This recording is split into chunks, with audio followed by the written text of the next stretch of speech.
почитувани представници на медиумите, почитувана јавност.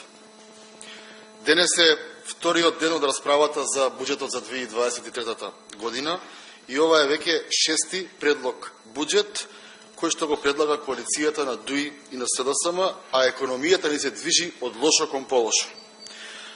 Она што сакам да го истакнам на денешната пресконференција е движењето на јавниот долг. Кога Зоран Заев стана премиер на 1. јуни 2017 година, јавниот долг изнесуваше 4,7 милиарди евра, а денес, ако овој предлог буџет се изгласа, јавниот долг на крајот на годината ќе биде повеќе од 8,5 милиарди евра, или речиси ќе биде двојно зголемен. СДСМ лаже кога вели дека јавниот долг е висок поради долгови од минатото. Да беше така, јавниот долг немаше да биде променет. Реалната слика е дека СДСМ во овој мандат ја задолжи Република Македонија колку сите влади заедно од независноста до 1. јуни 2017 година. СДСМ и ДУИ ја водат државата како коцкар кој што зема брзи кредити. Не им гајле за иднината на државата и дали за година или две ќе дојдеме до грчко сценарио. Без никаков срам се фалат со парите земени од ММФ, за кои, освен ние, како Република Македонија, аплицирале само Мароко и Панама. Ке речат дека заемот од ММФ е голем исчекор, затоа што еврообврзницата била скапа. Висока ќе е каматата на еврообврзницата, се дека СДСМ и ДУИ кројат буџети како овој за 2023 година и се дека имаме влада која нема никаква економска политика и никаква економска стратегија. Почитувани, со буџетот од 2023 година власта планира да не задолжи со дополнителни 1 милиарда и 500 милиони евра и влегуваме во еден вртлок од кој што многу тешко ќе може да излеземе.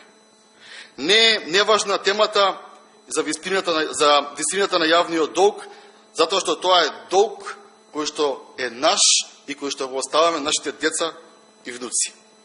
Неговиот драстичен раст во овие 5 години ќе го почиствуваме за некој месец од сега преку прогресивниот данок со стапка 80% повисок од основната, преку 50% повисокиот данок на приходи, кирии и капитални добивки, преку данокот на штедни депозити во услови кога парите губат вредност поради инфлацијата, ќе плаќаме повисок ДДВ за струјата во 2023 година и според одредени најави се очекува да плаќаме ДДВ од 18% за бројни производи за кои што сега плаќаме само 5%.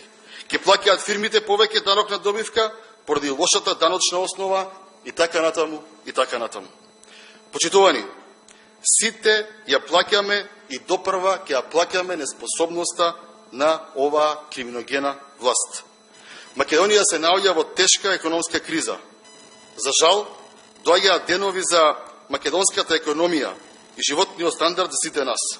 СДСМ и ДУИ ја носат државата кон бездна и тие се клучниот проблем. Потребни се промени кои треба да се случат со гласот на граѓаните. Граѓаните се тие кои што на превремени парламентарни избори во 2023 година треба да изберат дали сакаат расипништво, повисоки даноци, купи ден продај политики или сакаат рационализација на трошењето, даночна политика со која најпродуктивните нема да се казнуваат, државни политики и стратегии кои се спроведуваат на дело и имаат очевиден раст и развој. Ви благодарам. Дали имате прашања?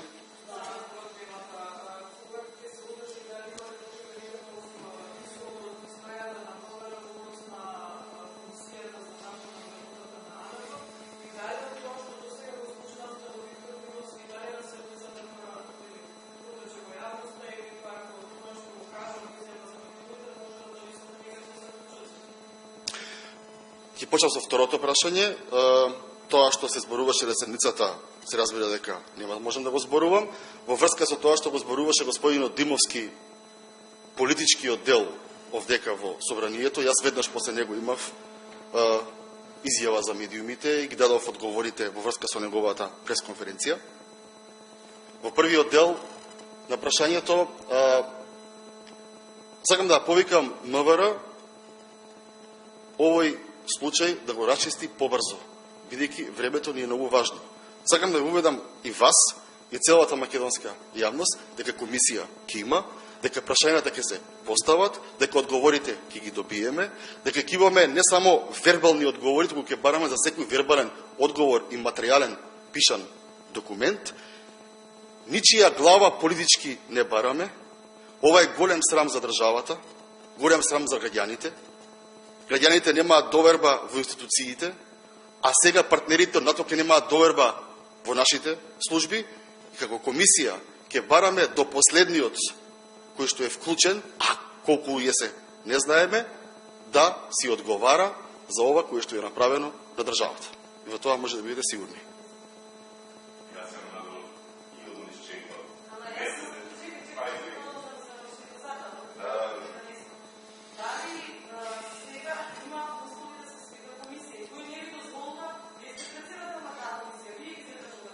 Точно, но председателот на собранието е тој кој што е одговорен за оваа институција, и истиот и мене и пред целата македонска јавност да извести дека комисијата се прекинува, се додека него добие конечниот извештај од истрагата која што била спроведена од МВР.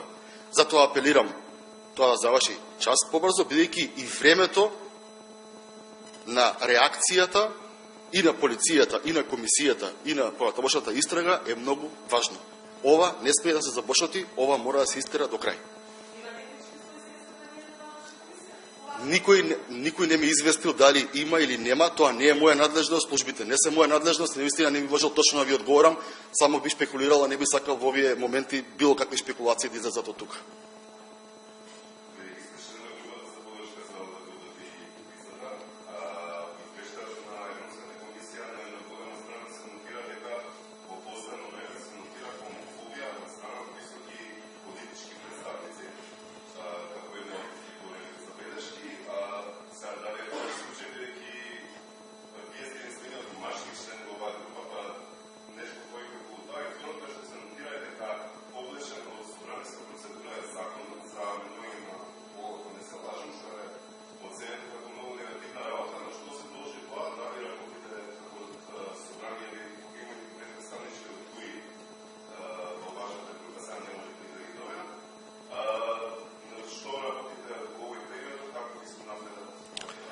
Овака, таа интерпарламентарна група ја предводи колешката Маја Морачанин и практично динамиката за работа за тоа што се случува во комисијата е кај неа.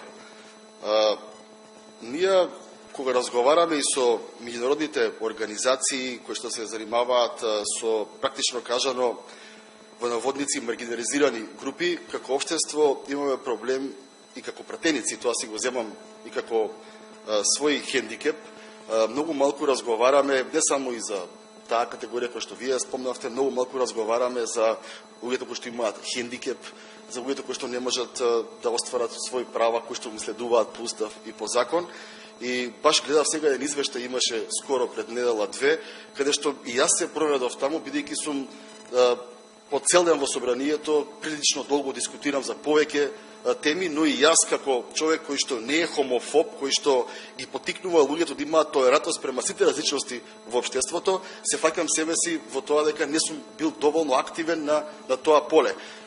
Ние мораме да разговараме отворено во собранието, мораме да помогнеме на секоја целна група, никој да не биде изоставен од ниту еден процес, бидејќи ние како пратеници представуваме граѓани. Тие граѓани се обично една хетерогена средина, хетерогени карактери, повеќе имаат амбиции, имаат повеќе интереси и мораме да ги застапуваме во целост. Така што генерално, да, ја прифаќам забелешката и мислам дека пратеничките групи треба повеќе да бидеме активни на тоа поле во иднина. Законот ќе треба да се пратите кај СДСМ, бидејќи СДСМ и владата го предложија и СДСМ и владата го тргнаа од комисија. Пред законот да дојде да се разговара воопшто, да видиме што пишува во законот, да видиме како тоа се предлага да биде во пракса, да видиме кои се добрите, кои се лошите страни на законот. Законот не ја го виде светлото на денот, бидејќи само што беше поставен, истиот беше повлечен од страна на мнозинството, во собранието и практично ниту еден пратеник не се запозна со суштината на законот и не би можел да коментирам, бидејќи навистина не почна седница со тој закон. Затоа кажав дека мора да разговараме повеќе на таа тема. Ајде. Да. Да. Ке биде заклучно со 2023. Според проекциите. Да, затоа кажав, ако го изгласаме овој буџет, одиме на 8,5 милиарди. Секогаш го давам тоа сценарио кое што е оптимистичко. Не сакам како опозиција да звучам популистички, да го дадам тоа што е песимистичко. Бидејќи има организации кои се занимаваат со финансии, макроекономија и монетарна политика, кои што ни предвидуваат и 8,8 милиарди долг. Јас го давам 8,5 кои што владата сама. Ова е без дополнителна криза, ова е без крах на нешто во РЕК или во другите постројки за производство на енергија, ова е најоптимистичкото сценарио за владата. 8,5 милиарди ќе биде долгот заклучно со 2023 година.